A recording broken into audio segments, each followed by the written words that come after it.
Die Hard with a Vengeance almost featured a much darker ending that could have set the character of John McClane on a different course. Die Hard was based on the novel Nothing Lasts Forever by Roderick Thorp, which was also a sequel to his novel The Detective. The latter had been adapted into a 1968 thriller starring Frank Sinatra, and so contractually, the singer had to be offered the lead role in Die Hard first.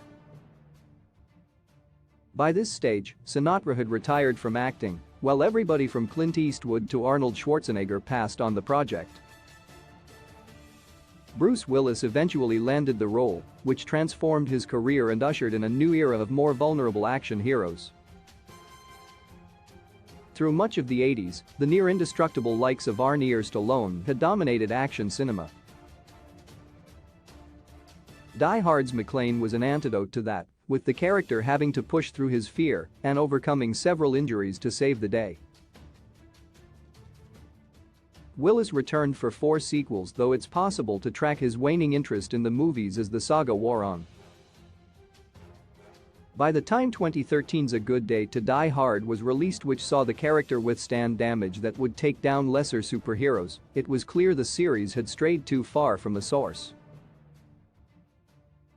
Arguably the best follow-up was 1995's Die Hard with a Vengeance, which was the third entry. This saw McClane and Samuel L. Jackson's Zeus going up against Simon Gruber, Jeremy Irons, the brother of Alan Rickman's Hans Gruber. The film features a somewhat traditional action finale where McClane shoots down Simon's helicopter with a pistol. However, a bleaker alternate ending saw Simon escape and McClane catching up with him months later to play a unique game of Russian roulette, he calls McClane says. Would Die Hard 3's alternate ending have been better?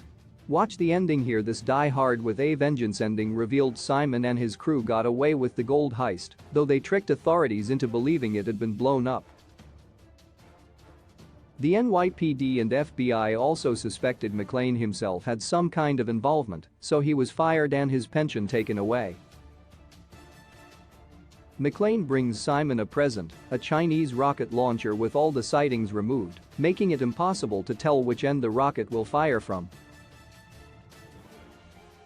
Willis, who passed on Expendables 3 McClane, then forces Simon at gunpoint to answer a series of riddles, and if he gets an answer wrong, he has to press the button. Naturally, things don't work out in Simon's favor. On its own, this Die Hard with a Vengeance alternate ending is fascinating. It ends the movie on a much grimmer, intense note and shows that Willis' protagonist was left with some psychological scars following Simon's heist. However, it does feel tonally at odds with the rest of the story. According to an audio commentary from screenwriter Jonathan Hensley, that's the exact reason it was dropped. The studio felt the way McClane toyed with Simon was too cruel and menacing and ordered a more action-packed ending instead.